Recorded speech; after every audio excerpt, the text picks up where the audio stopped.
Big Boss Malayalam season 8 അഗ്രി പരീക്ഷ day 6. ഈ പരിപാടി നിങ്ങൾ കാണാനൊന്നും വേണ്ട കേട്ടോ. നിങ്ങളിതെല്ലാം ഇപ്പം രേവതി ചേച്ചിക്ക് നേരത്തെ അഭിപ്രായം ഇടും. അവരൊക്കെ റിവ്യൂ ഒക്കെ നോക്കി വേണമെങ്കിൽ ഒരു ഹൈലൈറ്റ് ആയിട്ടുള്ള കാര്യങ്ങളൊക്കെ അവർ പറയുമല്ല. വേണമെങ്കിൽ അത് കാണാൻ വേണ്ടി ഒന്ന് അടിച്ചടിച്ച് നോക്കുകയാണ്. അല്ലാതെ പ്രേക്ഷകർക്ക് യാതൊരു വിലയും തരാത്തൊരു സാധനമാണ്. 1 മണിക്കൂർ ലാഗ് അടുപ്പിച്ച് ഒരു പരിപാടി ഓട്ടിച്ചുകൊണ്ട് പോവുക. എടാ നിങ്ങൾ ടാസ്ക് വലിയ ഗുണമൊന്നുമില്ല. മറ്റേ ഇന്ന് കുപ്പിയിൽ വെള്ളം നിറക്കില്ലായിരുന്നു, അല്ലല്ലോ, കുപ്പി പിടുത്തമായിരുന്നു, കുപ്പി മാറ്റി വയ്ക്കില്ല. ഓണത്തിന് ക്ലബ്ബുകളിനേക്കാളും നല്ല ടാസ്കുകൾ വയ്ക്കും. അതുപോലെ ടാസ്ക് ഇൻട്രസ്റ്റിംഗ് അല്ലെങ്കിൽ പോട്ടെ, ടാസ്ക് പടപടയെ അവർ കാണിച്ച് തീർത്ത് ടാസ്കിലേക്ക് എത്തിക്കാൻ കുറച്ച് സമയം വേണമല്ലോ. അതായത് ടീം തിരിക്കാൻ വേണ്ടിയിട്ട് കാണിക്കുന്ന കോപ്രായങ്ങൾ.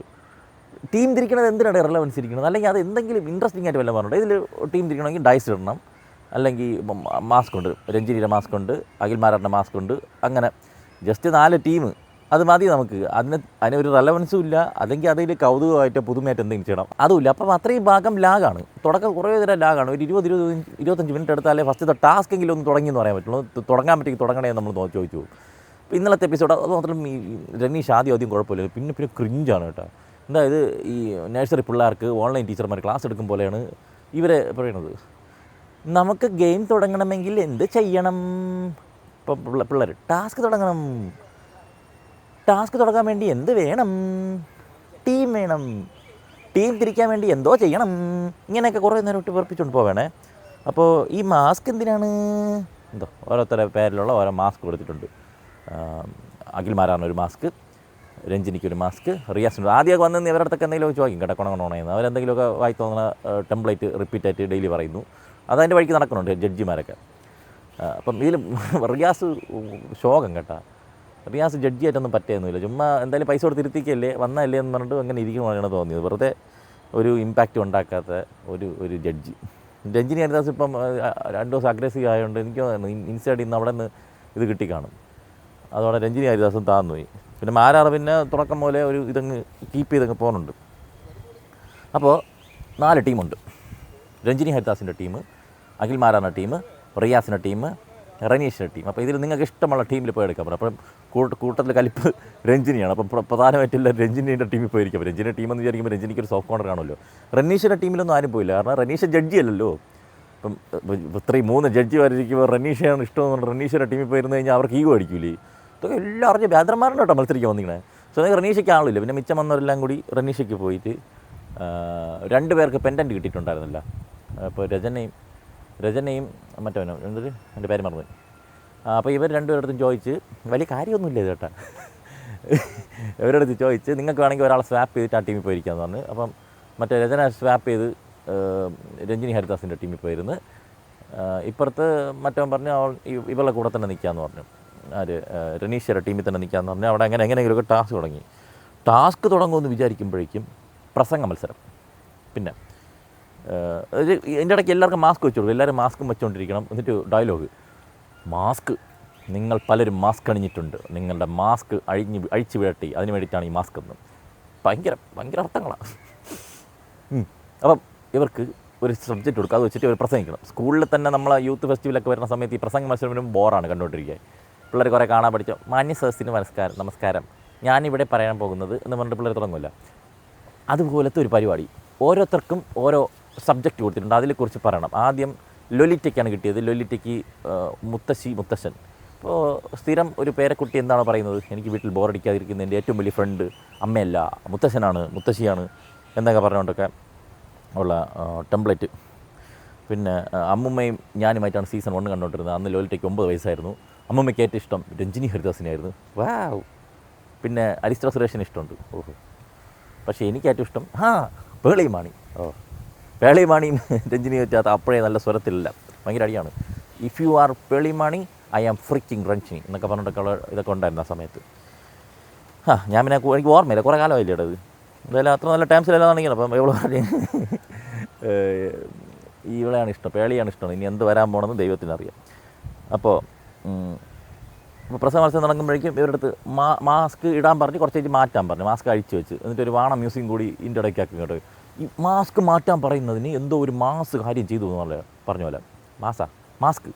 മാസ്ക് മാറ്റുന്നത് എന്തോ ഒരു വലിയ മാസ് കാര്യം ചെയ്ത പോലത്തെ മ്യൂസിക് കൊച്ചക്കുച്ചിക്ക് എന്നുണ്ട്.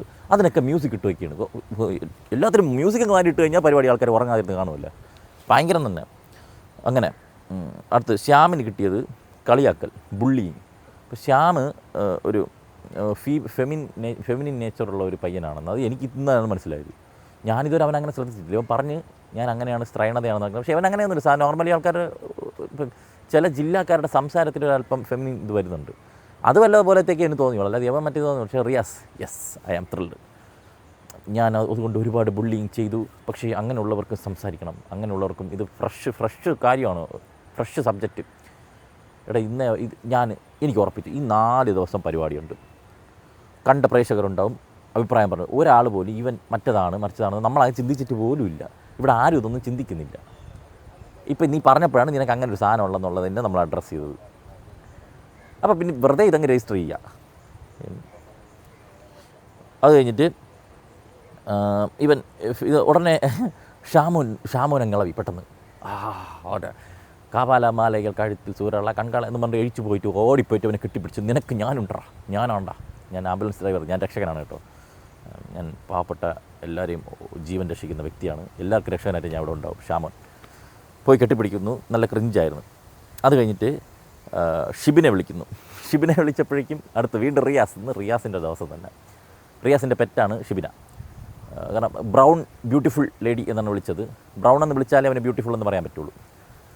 അങ്ങനെ ഇപ്പോൾ വരുന്നു. അവൾക്ക് കൊടുത്ത ടോപ്പിക്ക് സൗന്ദര്യം.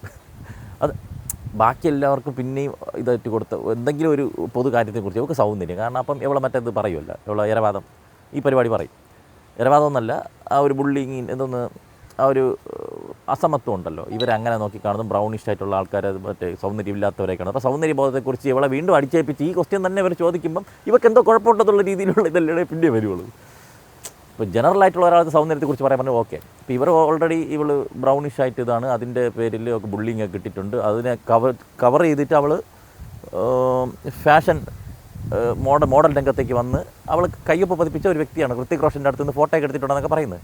അപ്പോൾ അങ്ങനെയുള്ള വ്യക്തിയെ വീണ്ടും സൗന്ദര്യം ചോദിക്കുമ്പോഴേക്കും ബാക്കിയുള്ള സൗന്ദര്യമല്ല, ഇവളുടെ കോൺസെപ്റ്റിൽ സൗന്ദര്യം. അപ്പോൾ അവൾ എന്തെങ്കിലുമൊക്കെ പറയുന്നുണ്ട്. അപ്പോൾ അതുപോലെ ഇവൾ അങ്ങനെ ബുള്ളിങ് അത് ഇത് എന്നൊക്കെ പറയുന്നു.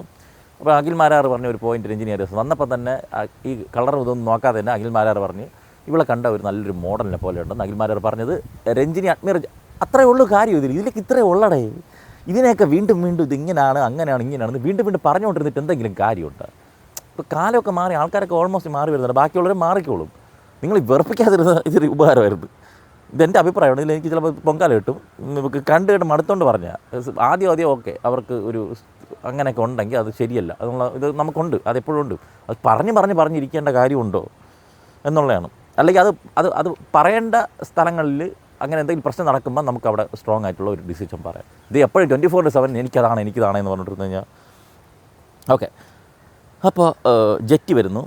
ജെറ്റി ഷാമോൻ്റെ അടുത്ത് സമയമാണ് ചോദിച്ചത്.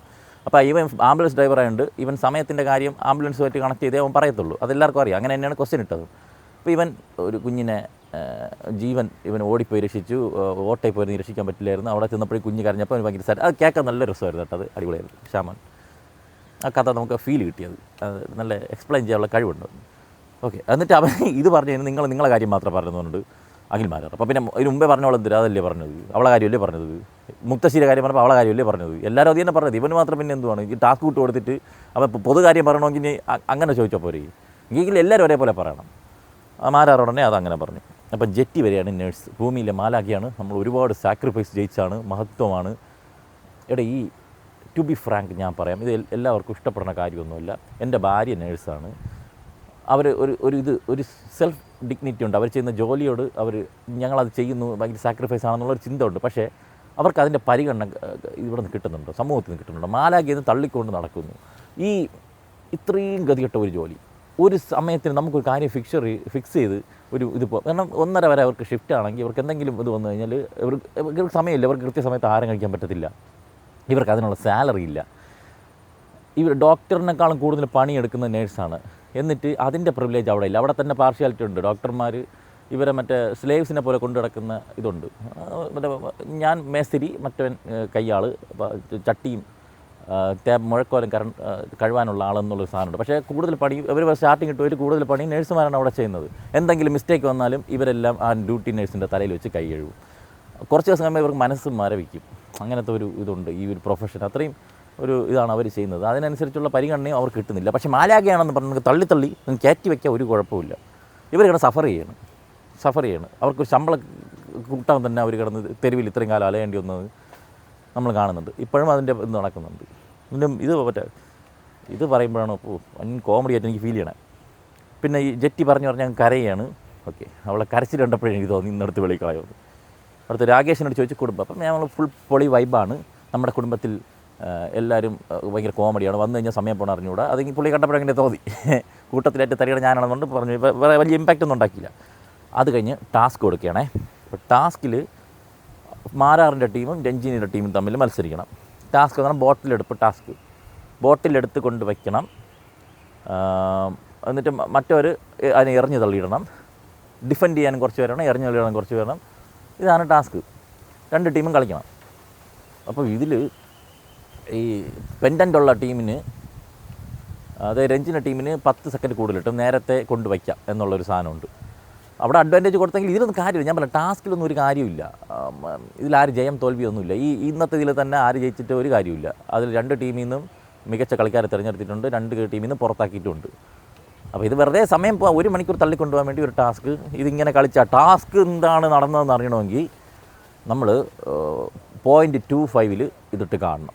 കാരണം KGF-ൻ്റെ ട്രെയിലർ കട്ട് പോലെ അങ്ങ് പോവുകയാണ്. കടപടപടെ KGF-ൻ്റെ അല്ലല്ലോ ഇപ്പോൾ ഇറങ്ങി. ഇവിടെ ഒരു KGF-ൻ്റെ അങ്ങനെ തന്നെ ഇപ്പോൾ ടോക്സിക്കിൻ്റെ ട്രെയിലർ കട്ട് പോലെ ചടപടേ അങ്ങ് പോവുകയാണ്. എന്തൊക്കെയോ കാണിച്ചുകൊണ്ട് പോകണം. ആരൊക്കെയോ കുപ്പി പറക്കുന്നു, ആരൊക്കെയോ എറി വാങ്ങിക്കുന്നു, ആരൊക്കെയോ അൺഫെയർ കളിക്കുന്നു. ഇടയ്ക്ക് വെച്ചിട്ട് യാതൊരു 2 എടുത്തുകൊണ്ട് പോകണമുണ്ട്. ഞാൻ എഴുതി വെച്ചിട്ടുണ്ട് ഇവിടെ, എനിക്കറിഞ്ഞൂടാ. അപ്പം രഞ്ജിനിയുടെ ടീം 55 എടുത്ത്, മാരാറുടെ ടീം 22 എടുത്ത്. അങ്ങനെ മാരാറുടെ ടീം തോറ്റ് തുന്നമ്പാടി. അതിൽ നിന്ന് 2 പേരിൽ നിന്നും കൂടി സോന, അബിറാം, സാബിറ, റിജോ ഇത്രയും പേരെ ഔട്ട് ഹൗസിലേക്ക് മാറ്റി.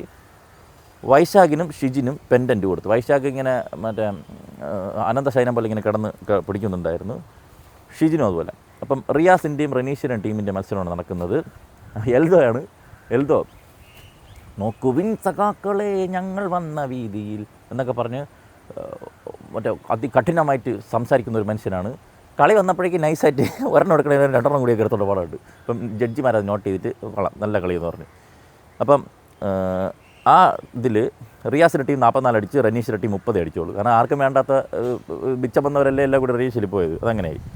അങ്ങനെ എൽദോ കൊള്ളാം, കൂടെ സംസാരമൊന്നും വേണ്ട, ഗെറ്റ് ഔട്ട് ഹൗസ് എന്ന് പറഞ്ഞാൽ ഔട്ട് ഹൗസിൽ ഇരിക്കുന്നു. ഷിൻജിത്ത് ഔട്ടാവുന്നു, ഷിജു ഔട്ടാവുന്നു, ജെറ്റി ഔട്ടാവുന്നു, പ്രവീൺ ഔട്ടാവുന്നു. ബെസ്റ്റായിട്ട് തിരഞ്ഞെടുത്തത് ഷിബിനെ. ആരായിരിക്കും തിരഞ്ഞെടുത്തത്? റിയാസ് ഷിബിനെ തിരഞ്ഞെടുത്തു. ആഫിയാൻസ് കുറച്ച് കട്ടക്ക് ഈ മത്സരം കളിച്ചു എന്നാണ് അവർ പറയുന്നത്. നമുക്കിങ്ങനെ സ്പീഡിൽ പോയിട്ട് ശ്രദ്ധിച്ചില്ല. വീണ്ടും അഫിയാന സേവ്ഡ് ആയിരിക്കുകയാണ്. അങ്ങനെ പിന്നെ ഇവരെല്ലാവരും പിടിച്ചിറത്തിയിട്ട് പുതിയൊരു ചാൻസ് കൊടുത്തു. അവസാനത്തെ ഒരു ചാൻസ്. നിങ്ങൾക്ക് എന്തെങ്കിലും പറയാനുണ്ടോ? അതിൽ ഇമ്പ്രസ്ഡ് ആവണമെങ്കിൽ പുറത്താക്കില്ല എന്നാണ് ജഡ്ജിമാർ പറയുന്നത്. അങ്ങനെ വന്നത് എൽദോ. സ്വപ്നം കാണുന്ന കേരളത്തിൻ്റെ ഭാവിക്കിൻ്റെ ഉന്നമനത്തിന് വേണ്ടി പ്രതീക്ഷിക്കുന്ന ഒരു കൂട്ടം ജനപ്രതിനിധികളുടെ പ്രതിനിധിയായിട്ടാണ് ഞാനിവിടെ വന്നിരിക്കുന്നത്. അതുകൊണ്ട് എനിക്ക് ജയിച്ചേ പറ്റത്തുള്ളൂ എന്നൊക്കെ പറഞ്ഞുകൊണ്ട് അവൻ ഒരു നമ്മുടെ ഡിഫിയുടെ സായാഹ്ന സന്ധിയിൽ ഇൻട്രൊഡക്ഷൻ കൊടുക്കും പോലത്തെ ഒരു ചർച്ച തുടങ്ങിയപ്പോഴേക്കും കൊള്ളാം, നീ കയറിപ്പോ എന്നുകൊണ്ട് അവന്മാർ കയറ്റി വിട്ട്. അപ്പം ഷിൻജിത്ത് എന്നിട്ട് പറയുന്നു, ഞാൻ അൺഫെയറായിട്ട് ഒന്നും ചെയ്യാത്തൊരു മനുഷ്യനാണ്, ഞാനെല്ലാം ഫെയറായിട്ടേ കളിക്കത്തുള്ളൂ. യവനെ ഇതിൽ പുറത്താക്കിയത് ഈ ഗെയിമിൽ കള്ളത്തരം കാണിച്ചുകൊണ്ടാണ്.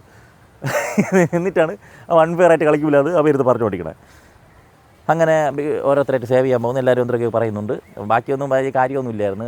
സ്ഥിരം ടെംപ്ലേറ്റ് പരിപാടി തന്നെയാണ്. രണ്ടമ്മയുടെ മകൻ മകൻ്റെ അമ്മ എന്നൊക്കെ പറഞ്ഞുകൊണ്ടൊക്കെ സ്ഥിരം ഇരവാദ പരിപാടികൾ. അപ്പം പ്രവീണിനെ അങ്ങനെ സേവ് ചെയ്യുന്നുണ്ട്, ഷിജുവിനെ സേവ് ചെയ്യുന്നുണ്ട്. സോനി ഇങ്ങനെ ചിരിച്ചുകൊണ്ടിരിക്കുകയാണ്. വീട്ടമ്മയാണ്, കാണുമ്പോൾ തന്നെ ബിഗ് ബോസിലേക്ക് എടുക്കില്ല എന്ന് ഉറപ്പിച്ച ഒരു മുഖമാണ്. ഇത്ര താമസിച്ചു എന്നാണ് ഞാൻ ആലോചിച്ചത്. സോണിയെ പിടിച്ച് പുറത്താക്കുന്നുണ്ട്. അബിറാം എന്ന സമയത്ത് 2 പേര് പാസ് ചെയ്ത് വിട്ടു. പക്ഷേ റിയാസിന് പറ്റിയില്ല, എന്തോ പ്രശ്നമുണ്ട്. റിയാസുമായിട്ട് എന്തോ തകരാറവനുണ്ട്. അവനെ ഒന്ന് വിരട്ടിയിട്ട് ഒരു ചാൻസ് കൊടുത്തരട്ടെ, ഓക്കെ ഒരു ചാൻസ് തന്നാൽ നിനക്ക് കളിക്കാൻ പറ്റുമോ എന്ന് ചോദിച്ചിട്ട് അവനെ കയറ്റി വിട്ടു. എന്താ വിഷയമെന്ന് അറിയത്തില്ല. ഇനി വരും ദിവസങ്ങളിൽ അത് പുറത്താവും. പ്രത്യേകിച്ച് കാരണമൊന്നുമില്ല. സാബിറ വീണ്ടും ഒരു വീട്ടമ്മ, സിംഗിൾ മദർ പാരൻറ്റ് എന്നൊക്കെ പറഞ്ഞുകൊണ്ടിരുന്നിട്ട് മതി, ഇപ്പോൾ get out of. Sabira evicted. എൽദോയെ പിടിച്ച്, എൽദോയുടെ കഥാപ്രസംഗം ഇനി കേൾക്കണമെന്നുള്ളതുകൊണ്ട് എൽദോയെ പിടിച്ച് സേവ് ചെയ്തിട്ടുണ്ട്. റിജോയെ പിടിച്ച് എവിക്റ്റഡ് ആയിട്ടുണ്ട്. ഷിൻജിത്തിനെ മാരാറാണ് സേവ് ചെയ്ത് വിട്ടത്. അവൻ്റെ സംസാരത്തിൽ എന്തോ ഒരു സ്പാർക്കുള്ളതുപോലെ ഇവർക്ക് തോന്നി. മാരാറ് സേവ് കൊടുത്തതുകൊണ്ട് ഷിൻജിത് സേവായിട്ട്.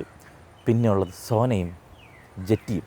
വീണ്ടും സോനയുടെ പേരിങ്ങനെ മുഴങ്ങിക്കേൾക്കുകയാണ്. അവൾ എന്താണ് ചെയ്തതെന്ന് എനിക്കറിയത്തില്ല. എല്ലാ ദിവസവും അവളുടെ പേരിങ്ങനെ ഒന്നിൽ സഹ കണ്ടസ്റ്റൻസ് എടുത്തിട്ട് വെക്കും, ഇല്ലെങ്കിൽ ഇതുപോലെ എവിക്ഷനിൽ വന്നിട്ട് രക്ഷപ്പെട്ടു പോകും. ഇത്തവണ ജെറ്റി നിൽക്കുന്നുണ്ട്, ജെറ്റി സോന, അപ്പം ഞാൻ തന്നെ ജയിക്കും. ജെറ്റി ഇങ്ങനെ ഇരിക്കുകയാണ്, പക്ഷേ ജെറ്റിയെ പിടിച്ച് പുറത്താക്കി. ആദ്യത്തെ ദിവസത്തെ ആരംഭശൂരത്തെ കണ്ടപ്പം പൂജയും ജെറ്റിയും ഇവർ രണ്ടുപേരുമാണ് ബിഗ് ബോസിൻ്റെ കപ്പടിക്കാൻ വേണ്ടി വന്നത്. കപ്പടിച്ചേ പോവുള്ളൂ അവർ. ആവശ്യം കണ്ടപ്പം അവർ കപ്പ് അടിച്ചിട്ട് ആ വീടും ഇളക്കി മറിച്ചിട്ടേ പോകുമെന്ന് വിചാരിച്ചവർ രണ്ടുപേരും അങ്ങനെ പുറത്തായിരിക്കുകയാണ്. അത്രേ ഉള്ളൂ ആ ദിവസം. പിന്നെ ബാക്കി പതിവ് പോലെ. അപ്പോൾ എന്നാൽ എല്ലാം പറഞ്ഞ പോലെ ശരി. ഇതൊക്കെ തന്നെയാണ് എൻ്റെ ഓണം.